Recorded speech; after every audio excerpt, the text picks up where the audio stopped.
Hey everyone, this is Heidi with another knitting video tutorial. In this video, I'm going to walk you through some tips and tricks for success when working with multiple types of yarn, aka different fibers.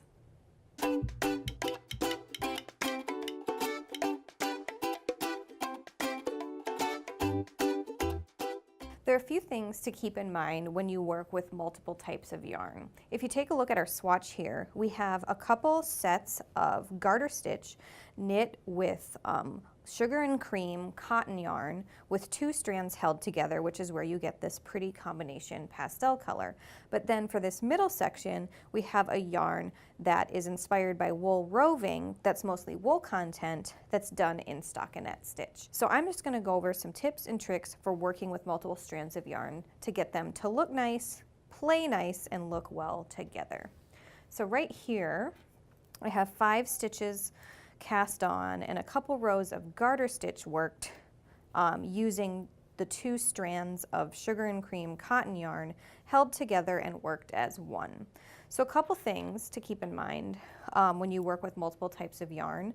The reason we're holding 2 strands of this cotton yarn together, in addition to it looking really cute, is that this roving inspired yarn is a lot thicker.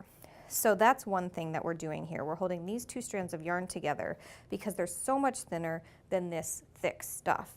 So we want to get the gauge as close as possible together so that your finished piece doesn't warp when you change your yarns. So let me just show you the mechanics of working the garter stitch row with the cotton yarn. So we've got the 2 strands together on our needle, and now we're going to work the 2 strands held together, just pretending that they're one single strand of yarn.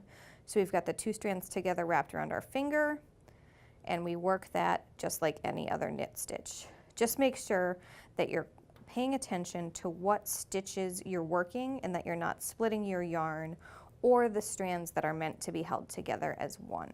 So that's pretty easy peasy. You just got to be careful and pay attention as you work each stitch to make sure that you're not splitting strands more than you would like to.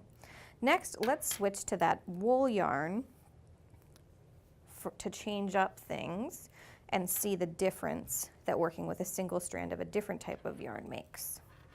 So now we've turned to the wrong side of our work, and I want to do stockinette stitch like I did in this swatch. So that means knitting on the right side and purl on the wrong side instead of knitting on both like we were doing up to this point. So we're going to purl across this row by adding this yarn. So purl, 2, 3, 4, and 5.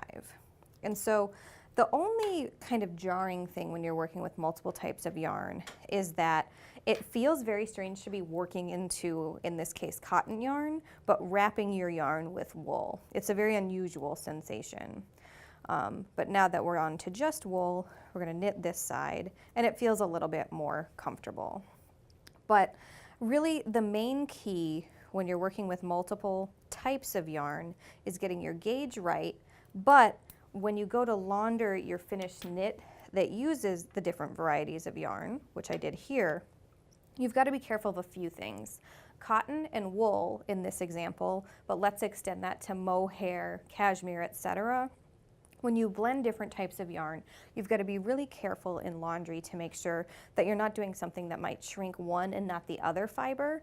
So let's say that this wool, we decided that this piece of knitting, we're just going to toss in the wash and, you know, use hot water by accident or maybe even dry it. Anybody who knows wool knows that it will shrink if it gets exposed to too much heat.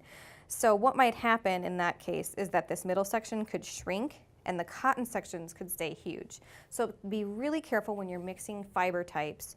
When you go to launder it, you've really got to make sure to work with all cold water, and I always recommend lay flat to dry, even if your piece is not exclusively wool. So those are just my best tips and tricks for combining, in particular, cotton and wool yarn. But if you have other hot tips and tricks for working with multiple fibers, let us know in the comments. And that's a great place to also ask follow-up questions if you have them.